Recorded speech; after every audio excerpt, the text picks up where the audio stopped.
Hello everyone, this is Cindy Hadicke, and I am updating you on the new dyslexia recommendations for our schools that the Kansas State Board of Education passed in November. First of all, I want you to think about your teacher's plate. It looks pretty full. This plate is pretty full. We have a lot of things happening at the state level right now. Those include issues with vaping, issues with students with social, emotional issues, and coming to school with poverty and trauma. We have the state assessments that are coming in a couple of weeks. We have the ACT. We have our standards and our instruction, school redesign. Some of you are involved in our literacy link grant. We all have accreditation through KISA, and now we're adding dyslexia to your plate. Well, instead of thinking as adding to your plate, I'd like you to think of it as this being more of a balanced initiative. We all have struggling readers in our schools, and one of the things that we want to ensure schools is that we're not adding to your plate. We are just trying to refine the balance of training, screening, instruction, and intervention so that it's all fluid and we're working to identify those struggling readers. Some of the recommendations that have been proposed include training. We are working on endorsements, so all the following endorsements will need the annual training. All teachers who are endorsed in elementary education, all teachers endorsed in early childhood unified, all teachers endorsed in high incidence special education, all teachers endorsed as English language arts, which includes grades 5 through 12, all teachers endorsed as reading specialist, all endorsed school psychologists, and KSDE highly recommends that paraeducators also receive this training. Of course, we cannot require this, but it's highly recommended. Components of the training should include the science of reading, information concerning dyslexia, which includes the definition of dyslexia, identification and characteristics of dyslexia, and information concerning how dyslexia impedes a child's ability to read. Training should be hands-on, informative, and leads to a change in reading and practice instruction. Participants may have to take an exam. This is one of the requirements that KSDE is looking at to be awarded a certificate of completion after the training.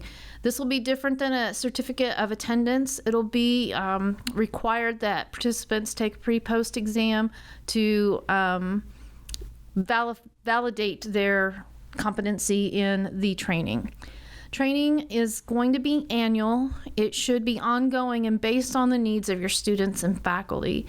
The initial training will be 6 hours in length.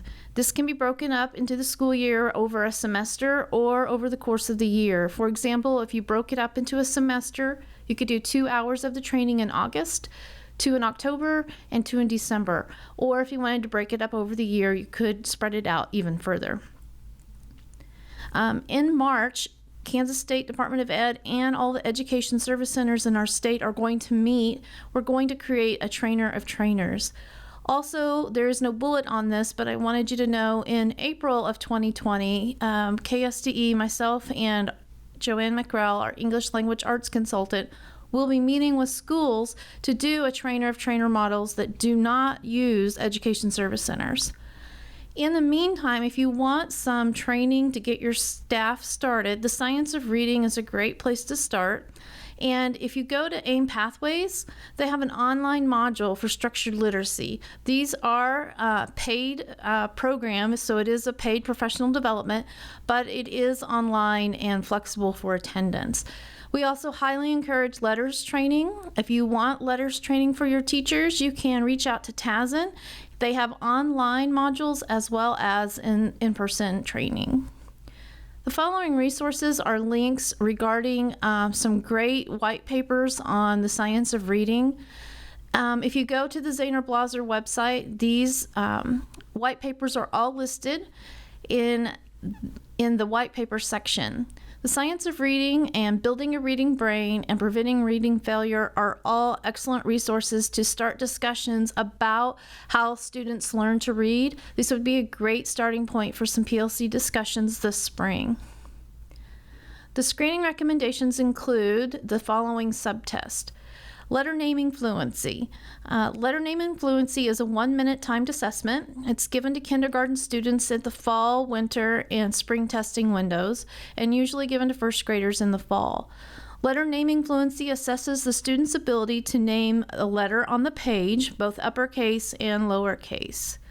Letter word sound fluency is a 1-minute timed assessment given to all kindergarten students at fall and winter and spring testing windows, and to first graders in the fall. Letter sound fluency assesses the student's ability to make letter sounds, make sounds or two-letter combinations, and some vowel-consonant-vowel combinations. Phoneme segmentation fluency is a 1-minute timed assessment given to all kindergarten students in the winter and spring testing windows. It's also usually given to first graders in the fall and winter. Phoneme segmentation fluency assesses the student's ability to segment 3 and 4 phoneme words into their individual phonemes. One caution on this assessment: make sure if you're using a test that does phoneme segmentation that students are actually segmenting complete words into phonemes and not blending individual sounds into whole words. Nonsense word fluency is a 1-minute timed assessment given to all kindergarten students in the spring testing window. It's also usually given to first grade students in fall, winter, and spring, and to second graders in the fall. This assessment is critical for determining if a student has learned the alphabetic principle. It also helps to understand if they know their letter sounds and know how these skills are applied to pseudo words.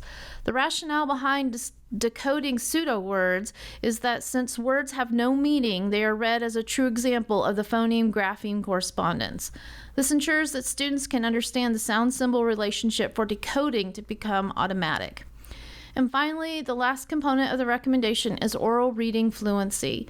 Oral reading fluency is a 1-minute timed assessment given to first graders in the winter and spring testing windows and to all other students grades 2 through 12. This assessment is given in order to determine if a student can read connected text with accuracy and at an appropriate rate. With adolescent readers, we would recommend a backward test. If you would test a student on their secondary systems, we usually start with a comprehension assessment. For students who fall below benchmark on this comprehension assessment, then we would backtest with an oral reading fluency passage. There are several programs that will test past the 8th grade. However, our department is currently vetting valid and reliable tools that will assess students in oral reading fluency past 8th grade. So until those recommendations come out, please don't worry about that at this time.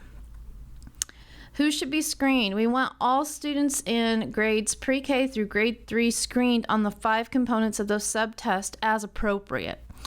All students in grades 4 through 12 who are not reading or comprehending at their nationally normed grade level reading fluency should also be tested.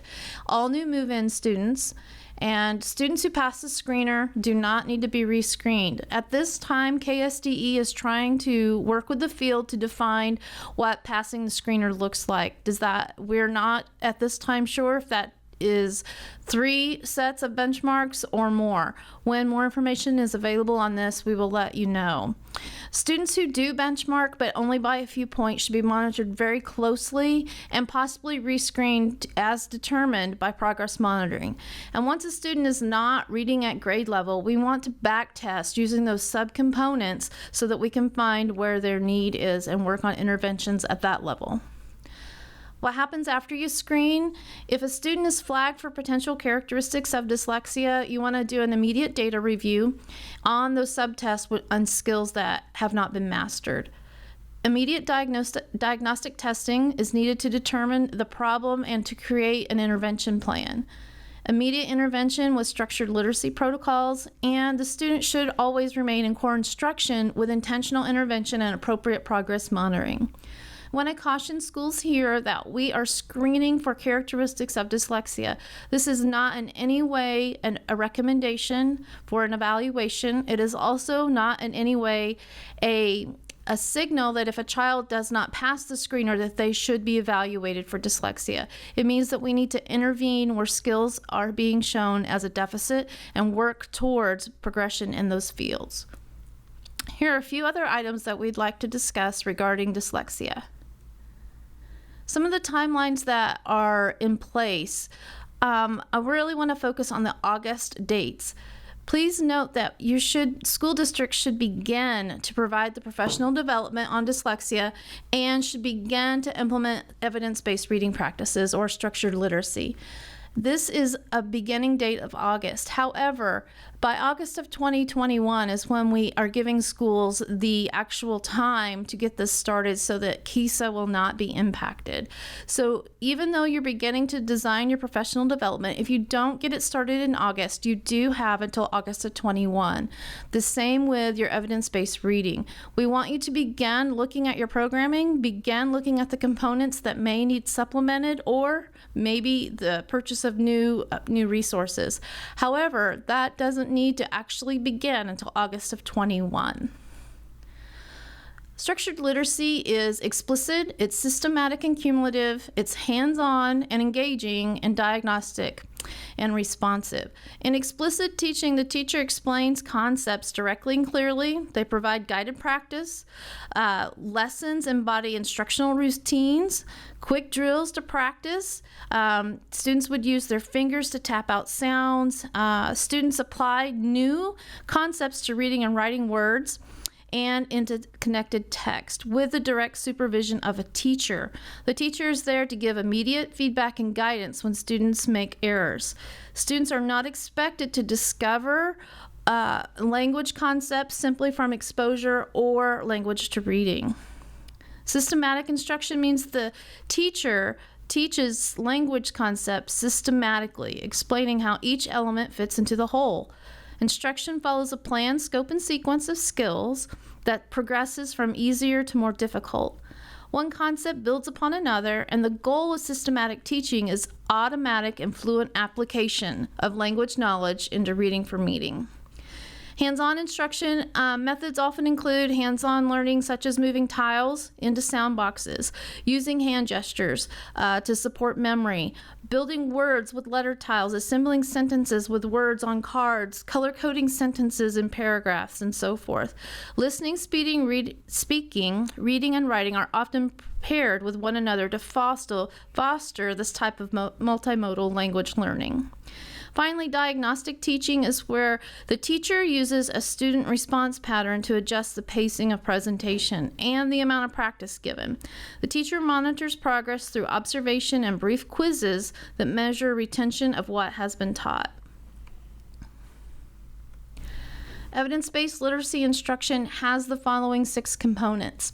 Phonology, sound symbol, and syllables are the first. And phonology is where we're manipulating spoken language.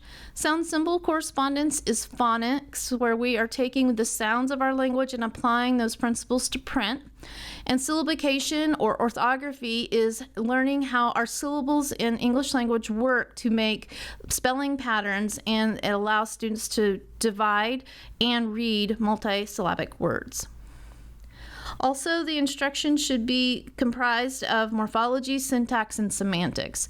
And when we're talking about morphology, we talk about affixes and we talk about endings, such as inflectional endings. We want to make sure that we're teaching those specifically so that students can analyze words and understand vocabulary at a deeper meaning. Finally, syntax and semantics are taught so that the words of our language and the meaning in print make sense to students. Again, just want to make sure that we understand that structured literacy is systematic. It goes from simplest to most difficult. It's cumulative. It builds on skills. It's explicit and diagnostic. We'd like for you to stay tuned. There will be a checklist with more details and information to review your current reading resources so that you will know what materials need supplemented. We are going to have more training, and we are creating rubrics and handbooks currently that will be published very soon. Please keep an eye on the KSDE website. Go under D for dyslexia to find most recent updates. Also, more information will be coming out on the Curriculum Leaders listserv and on the Elementary Education listserv. If you have any questions at all regarding these recommendations, please feel free to reach out. My contact information is on the screen. Thank you.